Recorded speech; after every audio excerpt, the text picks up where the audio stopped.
That's Friday Night Live with Mark Dolan. Fridays 8 till 9 on GB News. Bring your own drinks. The admission's free. Now then, Lee Anderson here. Join me on GB News on my show, The Real World, every Friday at 7 p.m. I'm not eating bloody cat. Are you delicious. mental? Open your mouth. OK, here comes a train. Reminds me of the scene in Singing in the Rain. Adam, is that a good one? Whoa! Join me at 7 on GB News, Britain's news channel. Good afternoon, Britain. Good afternoon, Britain. Join us, Tom and Emily, To find out what's happening in the heart of Westminster. and why it matters to you. Weekdays from midday, we bring you the most compelling stories from across the United Kingdom. And from your doorstep to our inbox, That's right, we want to hear from you, GB News. Britain's news channel. I'm Andrew Doyle. Join me at 7 o'clock every Sunday night for Free Speech Nation, the show where I tackle the week's biggest stories in politics and current affairs with the help of my 2 comedian panellists and a variety of special guests. Free Speech Nation, Sunday nights from 7 on GB News, the People's Channel, Britain's news channel. In the GB Newsroom, we bring you the news as it happens. With our team of dedicated journalists across the UK, we're ready to give you accurate reporting every day. When the news breaks, we'll be there with bulletins on GB News, the People's Channel, Britain's news channel. Wake up to the headlines with headliners every morning at 5 a.m. We treat you to the day's biggest stories before anyone else, 7 days a week. You can catch up on everything you need to know before you've even had your kippers. Headliners every morning at 5 a.m. only on GB News, the People's Channel, Britain's news channel.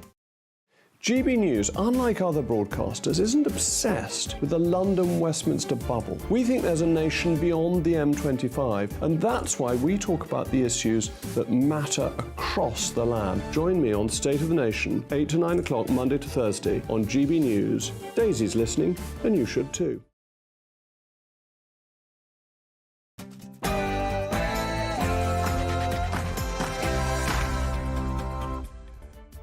Hello, good evening. It's me, Jacob Rees-Mogg, on State of the Nation tonight. The United States is facing a democratic crisis. Democrat-appointed judges in Colorado Supreme Court have ruled Donald Trump ineligible to run for president in 2024, but the former president has not been convicted of any crime.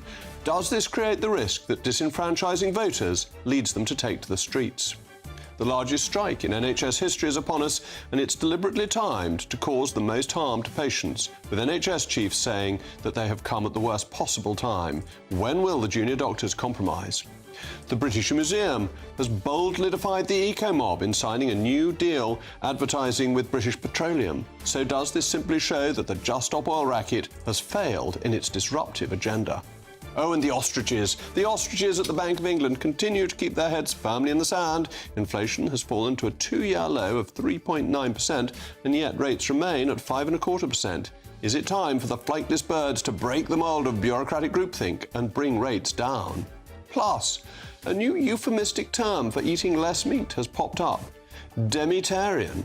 We thought we'd ask the people of Wakefield what they thought of this folderol. State of the Nation starts now.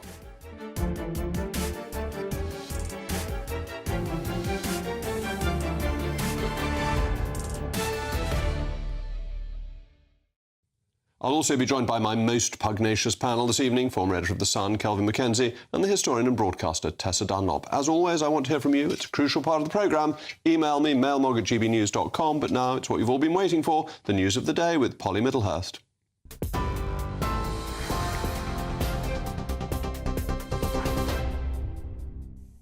Jacob, thank you. Good evening. Well, a man who confessed to the killing of his ex-partner to an undercover police officer has been sentenced to life today with a minimum term to serve of 20 years. Claire Holland was last seen leaving a pub in June 2012. In 2019, Darren Osmond did confess to killing a woman during a 999 call, but then later denied it. An undercover officer then befriended him over 20 months and managed to covertly record his confession. West Lindsey District Council is appealing against a High Court decision.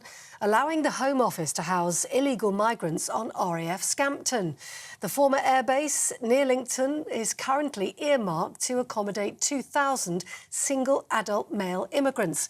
Councillors voted unanimously to bring the action, saying the site, which was once home to the dam busters, is not suitable.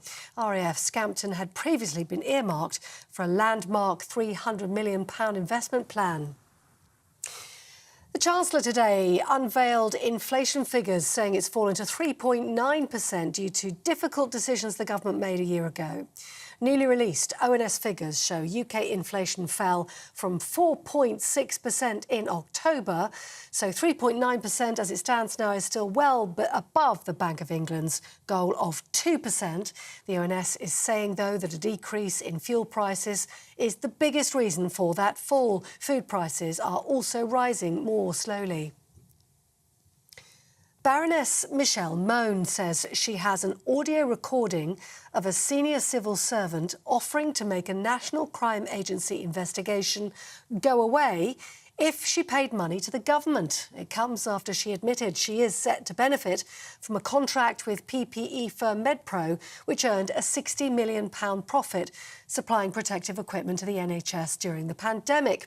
And earlier, the Levelling Up Secretary, Michael Gove, said he hoped to see a criminal case brought against her.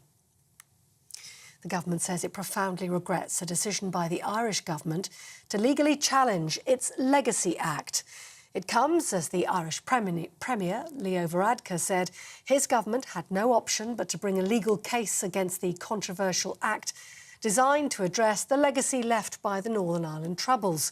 The Act includes limited immunity from Troubles-related offences for those who cooperate with a new independent commission.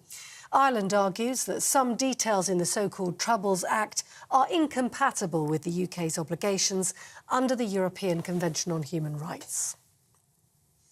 And lastly, an 8-year-old girl has been crowned Best Female Player at the European Blitz Chess Championship in Croatia.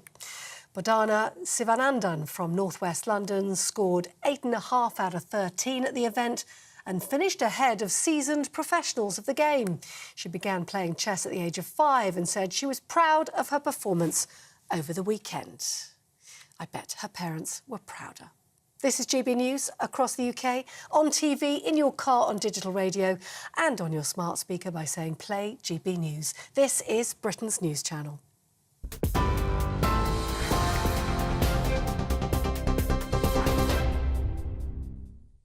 The Supreme Court of Colorado has ruled that former US President Donald Trump is ineligible for the US presidential ballot in 2024.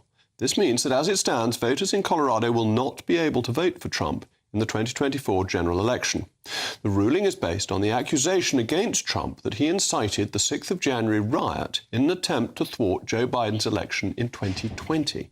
The problem is, while the former president has been indicted, he hasn't been found guilty of a crime. An indictment is not the same as a criminal guilty verdict. Donald Trump currently faces, as you all know, a number of criminal trials, one of which includes the allegation that he incited the 6th of January riot.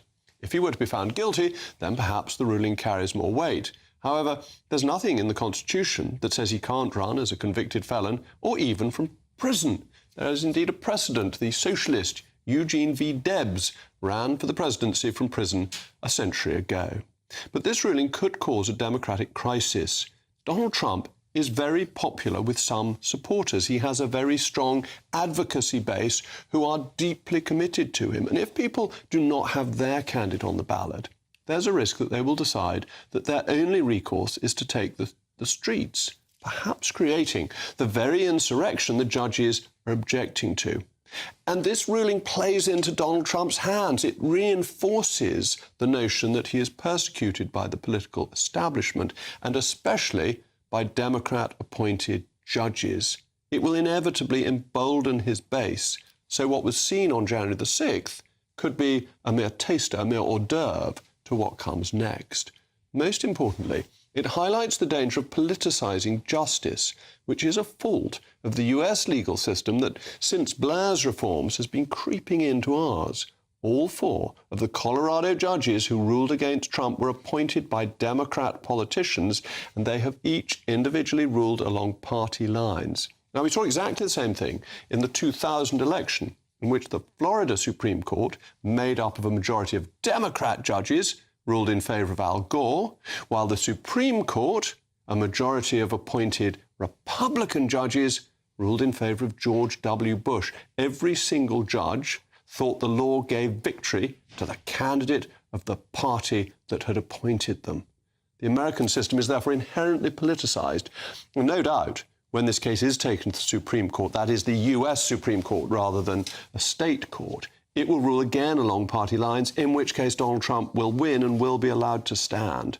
But it does undermine the fairness of justice if it's done politically. And I fear that the UK judiciary has become more political in recent years with the establishment of a Supreme Court and some deeply political rulings, especially in the prorogation case, Miller 2 as it's known. And this judgment from Colorado is a warning of the dangers of going down this path. As ever, I want to hear from you, mailmog@gbnews.com, but I'm now delighted to be joined by Nomiki Konst, a former New York Democrat candidate and advisor. Nomiki, thank you very much for joining me today. Do you feel that this judgment actually helps Trump, or are you pleased to see the judgment of the Colorado court? Well, there's a political question and then there's a legal question, as you laid out. I mean, politically could go in many directions. You see pretty much all of his opponents, except for Ada Hutchinson, coming forward saying they don't agree with the ruling, mainly because every time Donald Trump faces a legal challenge, he raises money and that hurts them. In the general election, it could work in the other direction if Trump were to be the Republican nominee. But again, these are crystal ball, questions here, and he may not even make it that far to the general election, which is, I think, what a lot of Democrats are hoping for. But in terms of the legal ruling, I think it's got quite a basis. I mean, you've seen anybody defending it, it's really based on loose terms. This is unprecedented, that he wasn't an officer.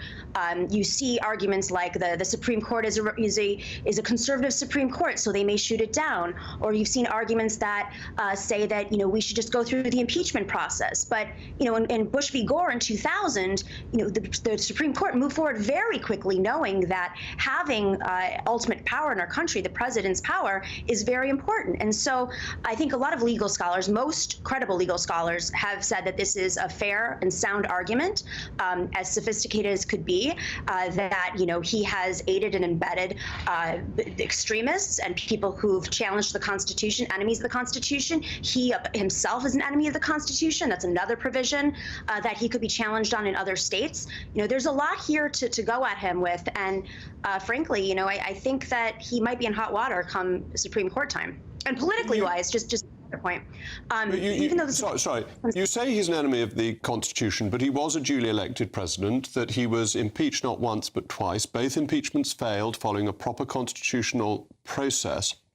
He hasn't been found guilty of a criminal offence. Mm-hmm. Some judges without a jury, and the right to a jury trial absolutely protected in the US Constitution, judges without a jury have decided to disqualify him. Is that due process? Well, that's a criminal due process. We're talking about something that is illustrated in the Constitution in the amendment, the 14th Amendment to the Constitution, Section 3, that is being argued. I mean, we have treason, acts of treason. If you are an enemy, and this is not what they argued, but it could be moving forward, if you are an enemy of the Constitution and have organized those who are enemies of the Constitution, then yes, you can be convicted. And that is ultimately what this ruling was saying, is that you have violated these terms of the Constitution moving forward, so you were banned from being on the ballot. This was not a criminal conviction, and that was due process. So anybody saying that it's not due process is basing it on a criminal conviction, but this is a constitutional debate here, not a criminal debate. And it's also not a political debate. Surely it's fundamentally political, and that the judges who ruled against him were all Democrat appointments. And that makes anyone looking in from the outside, and somebody like me who has no axe to grind on the US system, thinks this is straightforwardly political. Independents will look at it and think this is a political court that has ruled against the Republicans' most popular candidate as it currently stands in opinion polls. That could be a political interpretation, but they still have to uphold the law and make, fair arguments. And now it will go likely Supreme Court, and then the Supreme Court will look at these arguments. I mean, they weren't just making righteous political decisions. They articulated arguments that were, pretty strong across the board. You have Republicans like George Conway and other Republicans and conservatives and those on the left who are legal scholars saying that this was a sound argument here. And it probably will go to the Supreme Court. And that's ultimately where we're going to see potentially the loopholes in the argument or the weaknesses in the argument. But as of right now, the arguments being made against the Colorado hearing, the legal arguments are quite weak, extremely weak, saying that he is not an officer. Well, if the president can move forward, any president moving forward can stage a coup, I think we got a problem here. And, some are saying it's undemocratic. Ultimately, what's undemocratic is the Electoral College. And if you want to take up that fight, go take up that fight. But that requires constitutional change, and there's a process for changing the Constitution, and nobody has put that forward at the moment. But isn't it fundamentally undemocratic to rule somebody out from standing for election? Shouldn't you trust American voters to decide whether or not Donald Trump is a suitable candidate, rather than leaving it to lawyers? I think it's undemocratic when the leader of your country has not only been working with foreign governments, number one, is treasonous, is organizing essentially a coup of the country. That's undemocratic. And so, yes, but he hasn't been found guilty of any of that. That's, you're partisan and you're entitled to be partisan, but that's straightforward party politics. You don't like Trump. You're accusing him of treason. He hasn't been found guilty of treason. Again, that's a criminal argument. That's an argument, a completely separate argument from the argument that is being made over the 14th Amendment, the third section of the 14th Amendment. We all had, it'd be hard to even state that this man did not support this. He was calling for it. There's evidence that has been put forward. I think everyone knows he was part of the insurrection and leading the insurrection. Has he been convicted on that? Not yet. But should it bar him from running for president again? I think it should. Surely the US and you believe in the principle of being innocent until proved guilty. Again, that's a criminal argument, not a should I run for president. Plenty of people who can be barred from running for president, by the way. Plenty of felons in certain states, people who've been convicted of financial fraud. You don't think the president of the United States, who wanted to overthrow the government, who illustrated it, spoke it. You haven't proved this. These are just political allegations against somebody you don't like. And he accuses President Biden of doing all sorts, and there's a proposed impeachment of Biden. This is just the flotsam and jetsam of politics. And you shouldn't rule candidates out because you don't like them. No. So I am providing evidence, things that he has said publicly, done publicly, and that is the justification. That evidence that was presented in different arguments and events, including the impeachment, was brought forward in this constitutional debate. Again, those are two different things. Has he been convicted?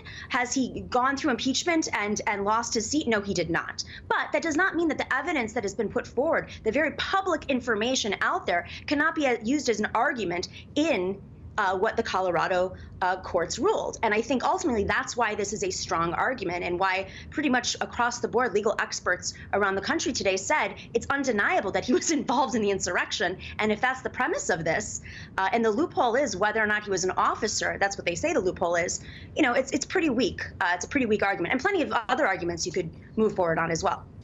All right, well, thank you very much, Nomiki. It seems to be a very odd state of affairs where the president could apparently run if he were in prison, but he can't run because a few Democrat judges don't like him. But coming up, the National Health Service today faced the first of 3 days of the biggest strike in its history, and the junior doctors show no signs of stopping. Plus, the British Museum signs a £50 million deal with BP, British Petroleum. But many are angry at the arrangement. Fossil fuels or fossil fools? Good afternoon, Britain. Good afternoon, Britain. Join us, Tom and Emily, To find out what's happening in the heart of Westminster. and why it matters to you. Weekdays from midday, we bring you the most compelling stories from across the United Kingdom. And from your doorstep to our inbox, That's right, we want to hear from you, GB News. Britain's news channel. Wake up to the headlines with headliners every morning at 5 a.m. We treat you to the day's biggest stories before anyone else, 7 days a week. You can catch up on everything you need to know before you've even had your kippers. Headliners every morning at 5 a.m, only on GB News, the People's Channel, Britain's news channel. GB News, unlike other broadcasters, isn't obsessed with the London-Westminster bubble. We think there's a nation beyond the M25, and that's why we talk about the issues that matter across the land. Join me on State of the Nation, 8 to 9 o'clock, Monday to Thursday, on GB News. Daisy's listening, and you should too. In the GB Newsroom, we bring you the news as it happens. With our team of dedicated journalists across the UK, we're ready to give you accurate reporting every day. When the news breaks, we'll be there with bulletins on GB News, the People's Channel, Britain's news channel. Big news, big debates, big opinion. Patrick Christie's Tonight is the week's biggest show. Every weekday, 9 to 11 p.m, we've got the inside track on the day's top stories. There'll be sharp takes you won't get anywhere else. We will set the news agenda, not just follow it, and I want to bring you along for the ride. Whatever it is, we'll have our finger on the pulse. It's news, but it's this close to entertainment. Patrick Christie's Tonight, 9 to 11 p.m, only on GB News, the People's Channel, Britain's news channel. Your weekend starts here with Friday Night Live with me, Mark Dolan, 8 till 9 on GB News. Big stories, big guests and big laughs as we get you ready for a cracking weekend. That's Friday Night Live with Mark Dolan, Fridays 8 till 9 on GB News. Bring your own drinks, the admission's free. Tired of the usual focus-tested, pre-prepared Westminster runaround? Well, so am I. So you want higher taxes? Is your department to blame for this? Are you rethinking this policy? Every Sunday at 9:30, I'll be sitting down with those in power to get the truth about the issues affecting you. Let's be honest, we've known about the cost pressures of this project for years, not months. That's the Camilla Tominey Show, a politics show with personality. On GB News, the People's Channel, Britain's news channel. I'm Andrew Doyle. Join me at 7 o'clock every Sunday night for Free Speech Nation, the show where I tackle the week's biggest stories in politics and current affairs with the help of my two comedian panellists and a variety of special guests. Free Speech Nation, Sunday nights from 7 on GB News, the People's Channel, Britain's news channel. In October.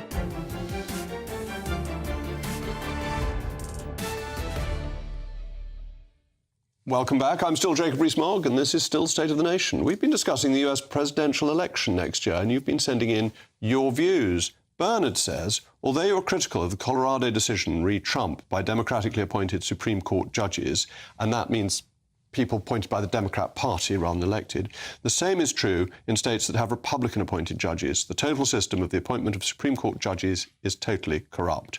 And Arnold says, politically based justice is no justice at all. And Sonia, absolutely agree with you. Sonia, I always like messages that begin that people absolutely agree with me. The Democrats are destroying America without the USA, the Western world. The misguided people just don't understand. All the mail mogs that begin absolutely agree with you are very popular. Thank you. So, 'twas the strike before Christmas when all through the house not a creature was stirring, not even a mouse.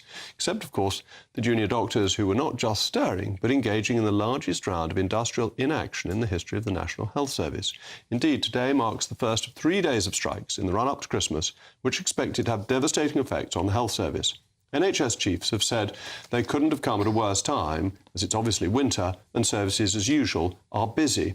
The BMA has rather bizarrely claimed that this is a strike to save the NHS, when in reality it's doing exactly the opposite. Well, I'm joined now by my pugnacious panel, former editor of The Sun, Kelvin Mackenzie, and the historian and broadcaster Tessa Dunlop. Tessa, I'm going to let you be pugnacious first.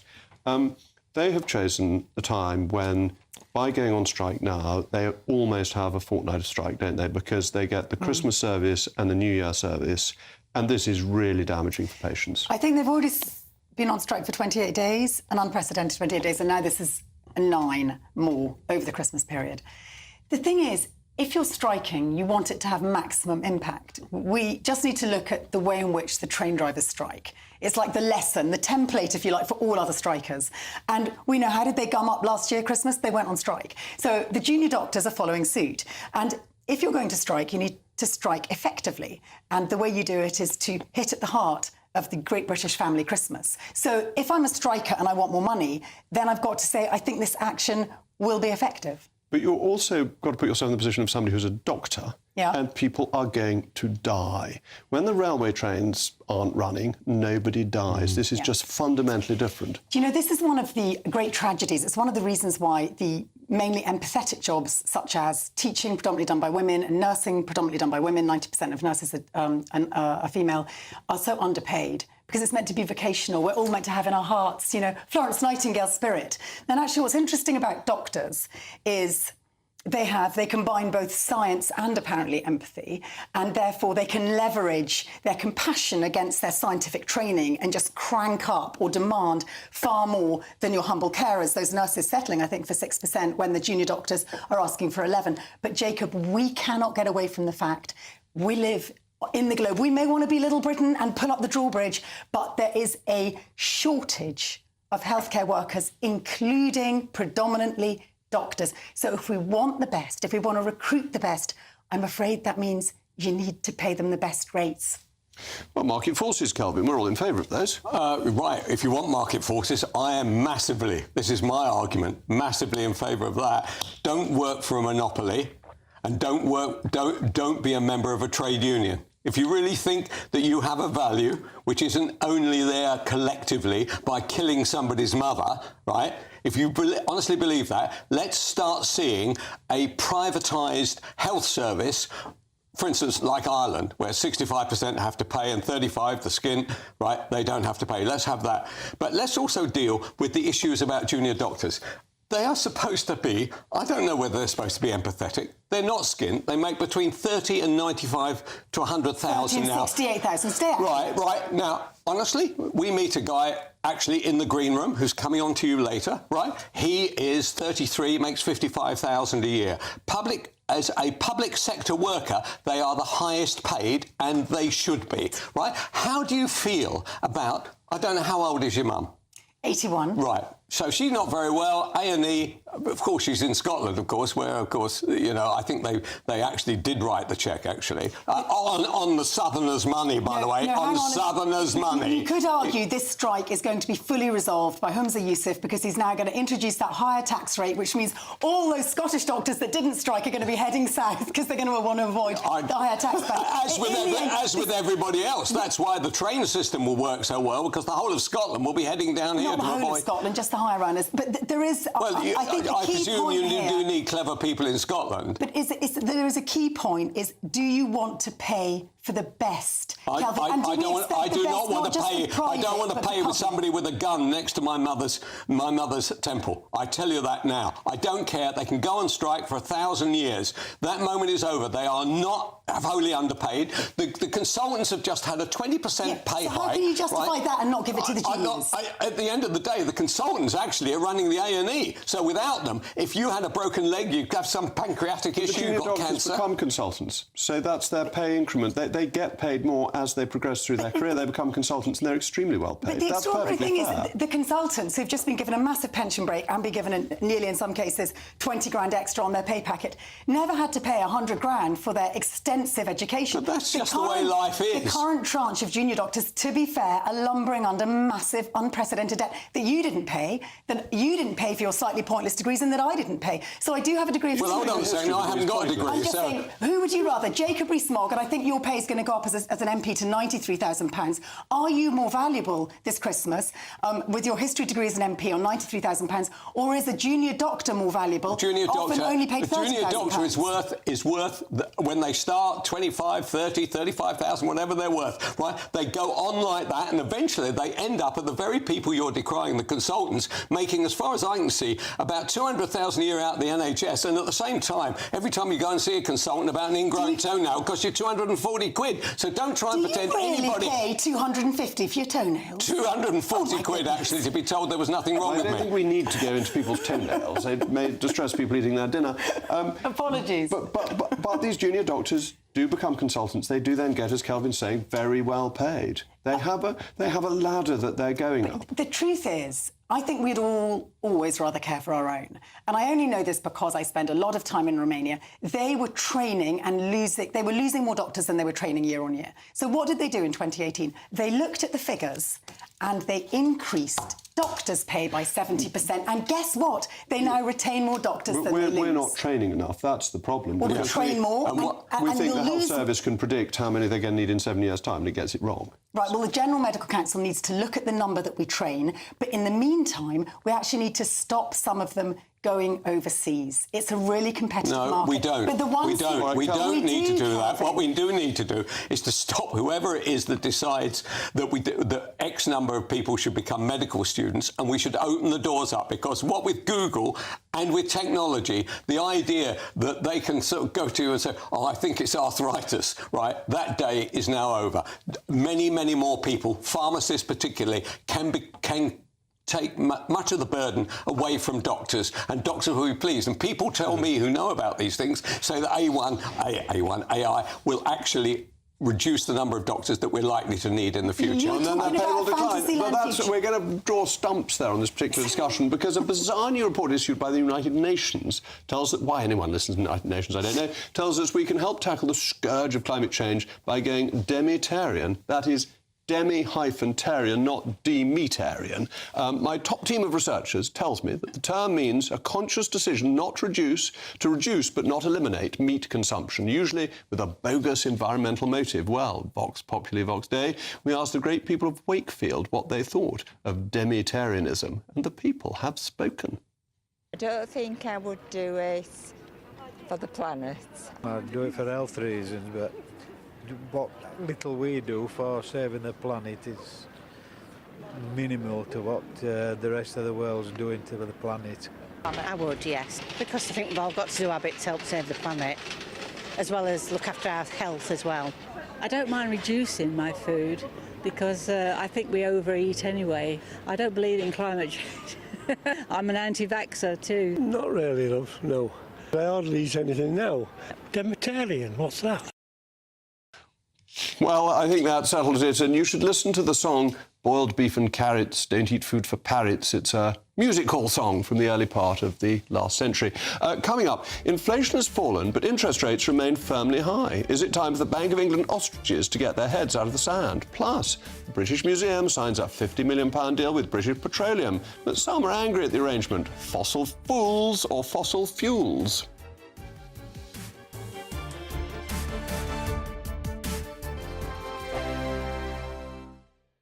Your weekend starts here with Friday Night Live with me, Mark Dolan, 8 till 9 on GB News. Big stories, big guests and big laughs as we get you ready for a cracking weekend. That's Friday Night Live with Mark Dolan, Fridays 8 till 9 on GB News. Bring your own drinks, the admission's free. Wake up to the headlines with headliners every morning at 5 a.m. We treat you to the day's biggest stories before anyone else, 7 days a week. You can catch up on everything you need to know before you've even had your kippers. Headliners every morning at 5 a.m, only on GB News, the People's Channel, Britain's news channel. In the GB Newsroom, we bring you the news as it happens. With our team of dedicated journalists across the UK, we're ready to give you accurate reporting every day. When the news breaks, we'll be there with bulletins on GB News, the People's Channel, Britain's news channel.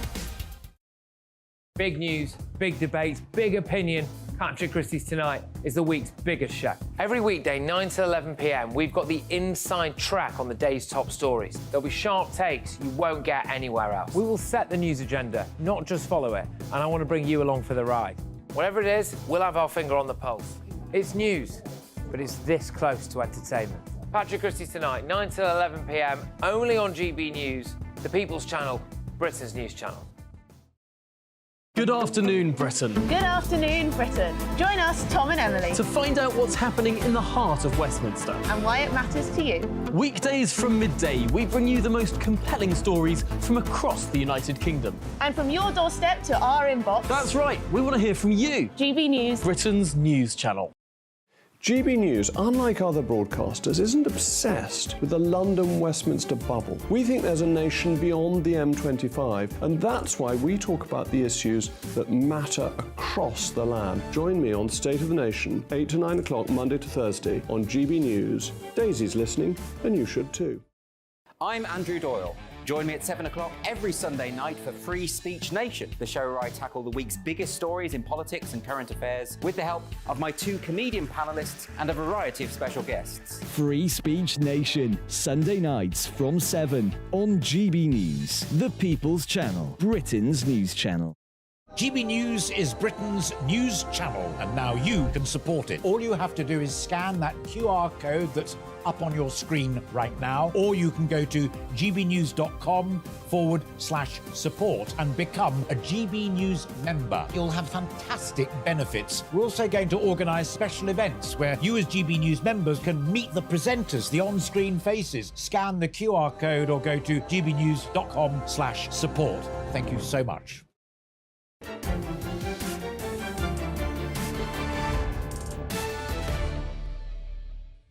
Welcome back. I remain Jacob Rees-Mogg, and this is State of the Nation. We've been discussing the junior doctors and the effects of their collective inaction, and you've been sending in your views. Bridget says, Jacob, it's time all politicians had the courage to change how doctors and nurses have been trained since Tony Blair was PM. Go back to teaching hospital training for all of them. They would not run up debt, but would be paid while working. I've worked in and used NHS hospitals. I know others who trained in teaching hospitals who agree with me. And Eric says the real reason they're annoyed is that there are domestics and nurses earning substantially more than them because of the way the banking system works, and that people can earn £300 to £400 for one 12-hour shift as a domestic. Well, the renowned British Museum, one of the truly great museums of the world, has struck oil, I suppose, with a £50 million deal with the multinational company British Petroleum. The new funding is part of a 10-year deal which will be utilised to transform the museum, preserving the institution for generations to come. This is about 5% of the funding the British Museum needs to fulfil its overall refurbishment plans, including a new energy centre and an archaeological research centre. A poll commissioned by the British Museum revealed 59% of the public prefer museums receiving donations over using taxpayers' money. So this must be good news. But publication of the deal saw the resignation of the deputy chairman of the museum, Muriel Gray, being announced, while another trustee, Dame Mary Beard, has also come out against this particular sponsorship. Well, I'm joined now by the Just Stop Oil spokesman, Dr. Kushnekar. Thank you very much for coming in, joining us again. Thank you. After a lot of protests and blocking roads and things, you must feel this has been a failure with the British Museum now not stopping oil but encouraging oil. Well, I think it doesn't come as a surprise that yet another British institution is taking money from a big oil company. This comes off the back of British Cycling being sponsored by Shell, as well as the Science Museum taking money from Adani, a huge coal manufacturer. But I am disappointed and frankly disgusted by it. The reason being that this is yet another example of greenwashing. It's a company who is trying to attach its reputation to a cultural institution to try and somehow improve its reputation. But isn't it just British Petroleum is giving money back to the community? It makes profits and it's effectively paying a bit more in tax by supporting the British Museum, profitable companies carrying out a community role. No, I'm afraid what British Petroleum is the modern face of colonialism. What it does is it extracts wealth from black and brown communities around the world, and it takes profit from them and uses it to fund millionaires in Mayfair, which is what Bernard Looney, the CEO of BP, is. And it also funnels that money in towards regimes such as Azerbaijan, as well as Israel, where they have recently been granted new gas licenses to drill off the coast of Gaza and to fund a war that is frankly a genocide. A lot of these countries make a lot of money from the oil that they're getting, are very dependent on it, some very poor countries, and this helps raise the standard of living of people in those countries. That's not a bad thing. British Petroleum is a functionary in this context. Well, so in Azerbaijan, BP is the biggest source of foreign direct investment. Well, that's great. And that has funded the militarization of the Azerbaijani state. And since September of this year, 100,000 people have become refugees, ethnic Armenians, where ethnic cleansing was taking place. But this isn't the fault of British Petroleum. BP can't determine the governments of countries, but money that goes into those countries helps raise the standard of living of people. BP can determine where it chooses to take its business, and it is continuing... Not really. It has to get oil from all over the world. Well, first of all, it doesn't have to get oil because we don't need oil. We don't need new oil and gas. What are we going to do with that oil? I mean, how are we going to have the lights on in here? Well, so at the moment, we have got reserves of oil and gas that we can rely on whilst we use a fast as possible transition towards renewables. That's wind, that's solar, that's hydropower, that's tidal power. What did we do earlier in this month when it was cold for a couple of days and the wind was not blowing? Well, I'm not saying we're there now, but what I'm saying is that we don't need any more oil and gas. We do, because if you noticed, the oil price went up and the gas price particularly went up last year because we hadn't invested in getting new supplies and we'd become dependent on one supplier for a lot of Europe. And that had a profound effect on people's livelihoods and on business. So not to have new and varied supplies is deeply irresponsible. Jacob, the International Energy Agency, the world's authority on how energy flows around and what is needed, are saying that we do not need new oil and gas. You are saying that we do. But what I would propose is that that's probably because you are incentivised to peddle the line of the oil and gas industry, given the fact that the Tory party received £3.5 million from polluting industries last year. I'm not incentivised to do this at all. I haven't received any money directly from the oil and gas industry. I have no You may not have directly received that money. Other than I want my constituents not to be cold and poor, and you want to make my constituents cold and poor. I work as a doctor in the NHS. In Bristol, I believe. No, in London. Oh, sorry, I thought you were in Bristol, sorry. So I have my patients concern first and foremost. I work in infectious diseases. Have you heard of dengue? I've heard of dengue fever, yes. Dengue is a deadly viral infection that has increased the number of cases that we're seeing worldwide every single decade since 1990. So for the last 3 decades, it's doubled every year. That is people dying from this. But as a direct malaria result increased when we stopped using DDT, didn't it? Yeah, we stopped using it because it was dangerous, and yet the disease increased. So there are ways of stopping disease that we don't think are sensible. Yeah, but what I'm saying is that both malaria as well as dengue, the patterns of those diseases are spreading because of the impact of the climate change. But you also know, even the IPCC admits that more people die each year from cold than from heat. But as the world gets hotter, that doesn't mean that fewer people will die. That will mean more people will die. If you look at the IPCC but currently report, more people die from cold, so if they're less cold, they will have a better chance of surviving the winter. No, but that increasing global temperatures will not bring down the number of deaths overall. Well, that's not the situation at the moment. The situation at the moment is that increasing temperatures have reduced the deaths from cold. And that helps but has increased the number of deaths from heat by a greater number. Lower. No, they're lower than the deaths from cold. The number of deaths going up from extreme heat. So having a slightly hotter climate is actually going to reduce the deaths from temperature. No, you're missing the point. But we need these fossil fuels anyway, and we want to have them as cheaply as possible. We don't need them anyway. We do, because we've already established we won't have the lights on. The world's leading scientists and energy experts are saying that we do not need more fossil fuels. The only people who are saying that we need more fossil fuels are the people who profit who are from extracting democratically elected and represent real voters who want to be able to heat their homes. That's the point, and keep prices down. Who are elected off of the back of donations from fossil fuel companies. It's always a pleasure to see you. Thank you for coming in. Unfortunately, we could go on all night, but thank you very much, Kush. Coming up, inflation. Talking about inflation is down, but interest rates remained high. Is it time for the Bank of England ostriches to get their act together? Plus, civil servants could be set to destroy historic records owing to what has been called the typical arrogance of bureaucracy. Join us every night on GB News at 11 p.m. for Headliners, which is 3 top comedians going through the next day's news stories, which is exactly what you need, because when the establishment has gone crazy, you need some craziness to make sense of it. Headliners. You don't have to bother reading the newspaper. We've got it covered for you. Every night at 11 p.m. and repeated every morning at 5 a.m. We won't send you to sleep like some of the other paper review shows out there. So join us 11 p.m. every night on GB News. The People's Channel, Britain's news channel. Tired of the usual focus-tested, pre-prepared Westminster runaround? Well, so am I. So you want higher taxes? Is your department to blame for this? Are you rethinking this policy? Every Sunday at 9:30, I'll be sitting down with those in power to get the truth about the issues affecting you. Let's be honest, we've known about the cost pressures of this project for years, not months. That's the Camilla Tominey Show, a politics show with personality. On GB News, the People's Channel, Britain's news channel.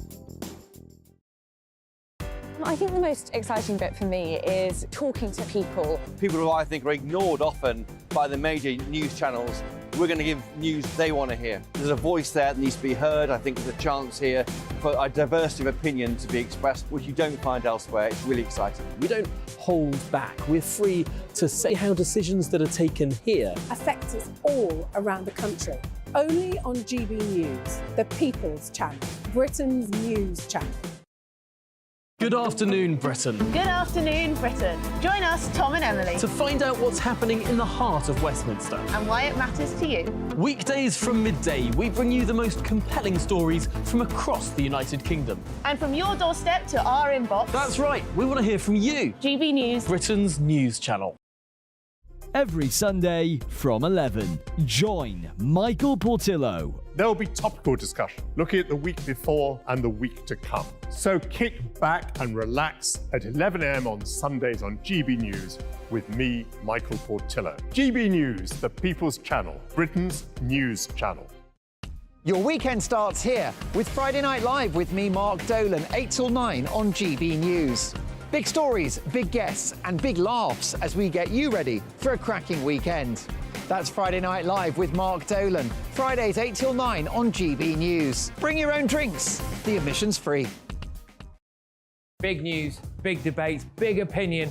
Patrick Christie's Tonight is the week's biggest show. Every weekday, 9 to 11 p.m, we've got the inside track on the day's top stories. There'll be sharp takes you won't get anywhere else. We will set the news agenda, not just follow it, and I want to bring you along for the ride. Whatever it is, we'll have our finger on the pulse. It's news, but it's this close to entertainment. Patrick Christie's Tonight, 9 to 11 p.m, only on GB News, the People's Channel, Britain's news channel.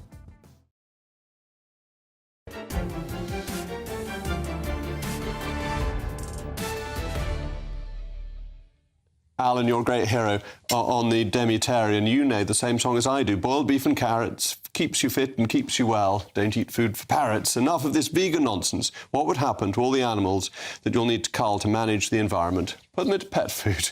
Graham, I've never eaten meat for 30 years. Better for your health, better for the animals, better for the earth. I don't agree. It wouldn't be better for the animals because they wouldn't exist if they weren't turned into meat for people like me to eat. David, Jacob, please ask the man from Just Stop Oil what he will do without plastics in his computer and mobiles. They would not exist without oil. And oil is in everything. It's great stuff and keeps the economy going and stops my constituents being cold and poor, as I keep on saying. Some very encouraging news emerged this morning as the latest inflation figures revealed we are now at a 2-year low for CPI. It's at 3.9%, which means prices are increasing at a slower rate. They're still increasing, but at a slower rate at any time for the last 24 months. And because of this, the cost of government borrowing has fallen, which is good news considering interest payments are more than the defence budget.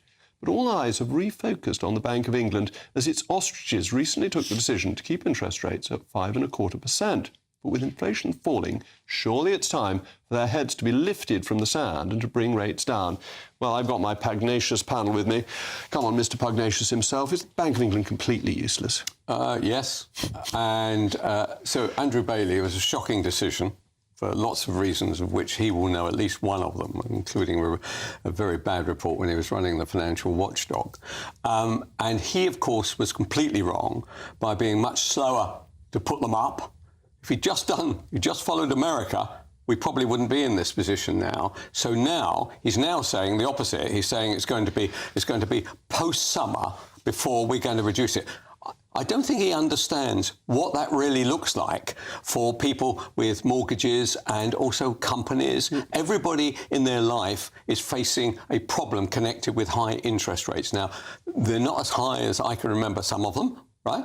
But if we can get the 6% down to 4 or 3, and actually my other great attraction to this is, of course, that the Conservative Party would look a lot more attractive, right, if A, inflation is down, interest rates are down, business starts booming, everything looks rather rosy in the garden, and that is possible. Now, it may not change the result of the general election, but it'll put a different colour to it. And Tessa, 3 of the MPC actually voted for an interest rate increase when it met at the last meeting.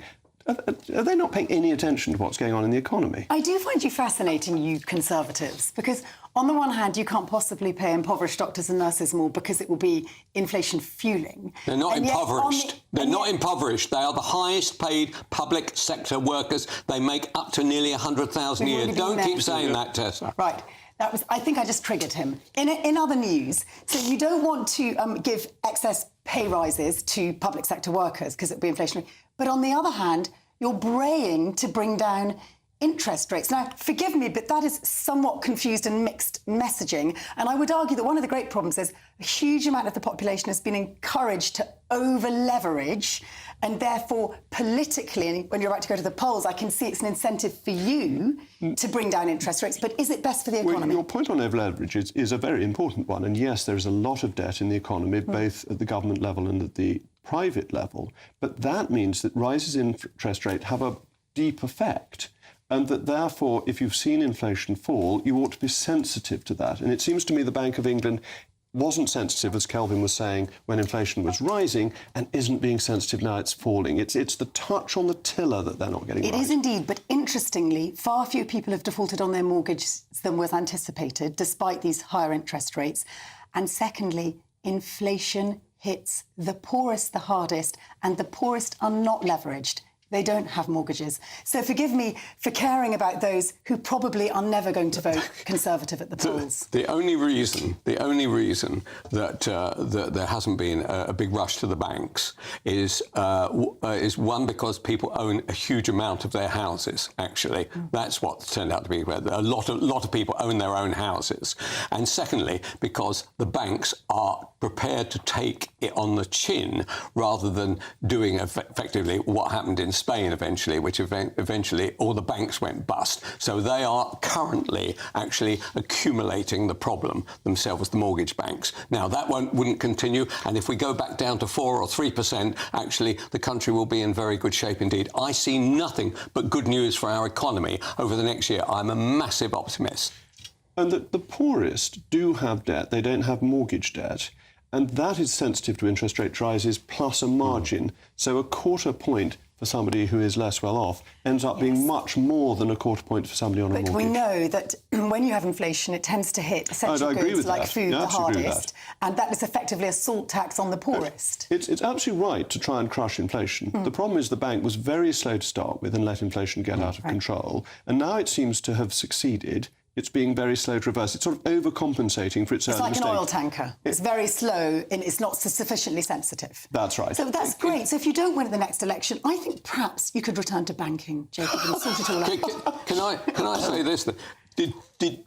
What happens to the political pressure? So your Sunak, this is great. First piece of good news he's probably had in 2 or 3 years, right? So do those conversations take place? Andrew Debois, Rishi here. I wonder whether you might like to be helpful towards me, or a version of that. I don't know. Rishi Sunak channeling his inner Henry Blofeld, calling the Governor of Bank of England my dear old thing. Yeah. Anyway, this is a story my panel weren't so keen on. They wanted to talk about Scottish taxation, but I wanted to talk about the last will and testament of every individual who has died since 1858 is kept by the High Court. These are documents that provide acres of information about people's lives, possessions and desires. Now, the government, His Majesty's government, wants to destroy the originals and merely keep a digitised copy unless it's the will of somebody famous. This act of vandalism is proposed because the storage cost amounts to £4.5 million per annum. Surely it's important to keep the real record of what has gone before, rather than risk it decaying in the ethereal data world or losing that physical, tangible link with our forebears. Now, Tessa, you're a historian. Is this just sheer vandalism? I think that we need to stay away from words like vandalism, because we've already triggered Kelvin once. And let's just talk about this very calmly. First of all, excuse me, winter flu. First of all, I would like to say that as a historian, it is always infinitely preferable to work from the original document. And in fact, I've had a case where I didn't network sufficiently well enough. It was in an East European archive, and I lumbered for days on some microfilm copy. And when I finally met the right person and got access to the original diaries, it was transformative. I could see so much more. The pages were numbered. There were little notes and annotations at the bottom that had been missed off. So I agree, and I do worry very much about Iron Mountain, who are the private company who I think would do this digitisation. But what I can't understand is why you can't have both. You digitise, which means you and I can work from home in respect of Somerset and Scotland and check out the database, but you preserve the originals and put them somewhere a little cheaper than the centre of London. Which seems very sensible, and it's exactly what the Royal Archive at Windsor has done. They had a big programme to digitise all the records which they've done of George III. You can still go and see them if you're a serious historian, but everyone else can see them online and can begin their researches. And this seems to me to be a really sensible way to approach it. And the history of our nation is in these records. Yeah, look, I actually don't care. I must be honest with you. Kelvin, I had no idea that all these wills were being kept, and the fact that the idea is to digitise them sounds like a pretty straightforward idea to me. Since everything else in my life is digitised, why would I care that a will actually exists in its original form? Well, for example, the British Library has had an unprecedentedly severe cyber attack. The entire system has stalled. This is one of the most crucial archives of international information. It's been hijacked and it still isn't available. If I want to go online and check out the digital sources, months into the game, and we still don't know when we're going to have access to Does those. anybody honestly care about your academia? Hugely. Yes. Do they? Yes, it's absolutely vital. In all honesty, the two of us are on the same side against Kelvin. But I was in the British Library about last year, and it was like going back to the 1850s, to be honest. It's a great building, a great service. Anyway, in an entertaining on-air blip on BBC Breakfast this morning, a reporter delivering updates live to the nation from an indoor market in Birmingham was approached by a passer-by. It wasn't your usual member of the public making comedic gestures in the foreground for the sake of amusing friends and family.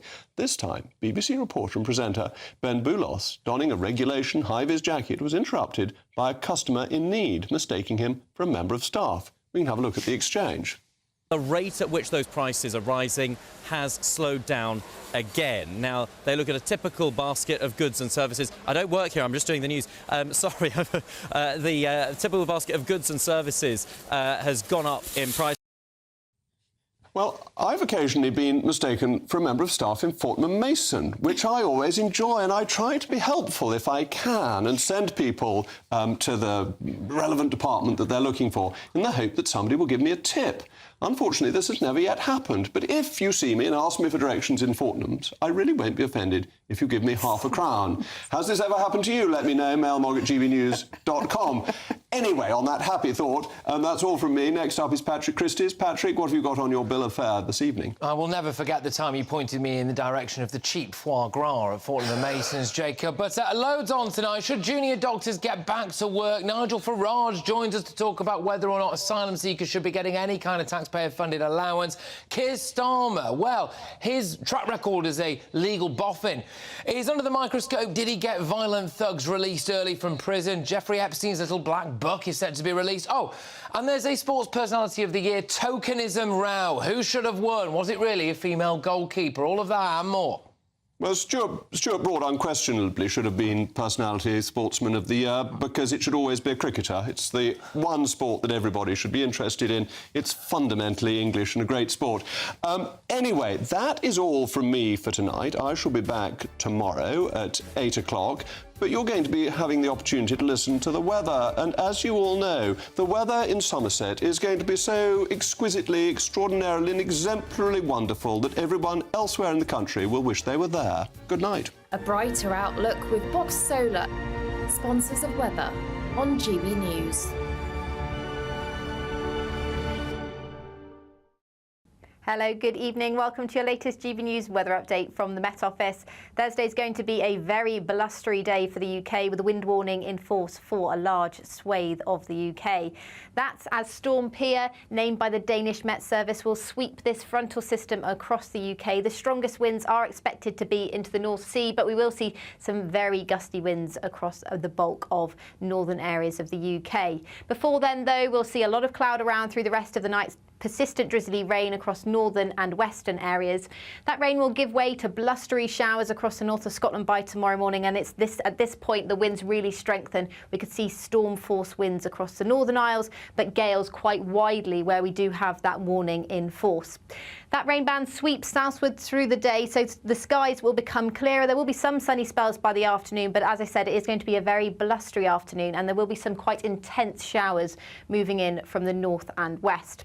The southwest will hold on to the slightly milder air, but a lot more of that cloud and rain through much of the day, and we're likely to see some travel delays due to that wind warning as well. Friday will likely be a calmer but still quite a windy day, and we'll see a stream of showers still moving in from the north and west. In the southwest, though, a drier and brighter day. However, in the far north, with the strong winds and a risk of snow showers, there is a risk of blizzards. Into the weekend, though, it does stay mild and windy in the run up to Christmas. That's all for now. See you later. That warm feeling inside from Boxed Boilers, sponsors of Weather.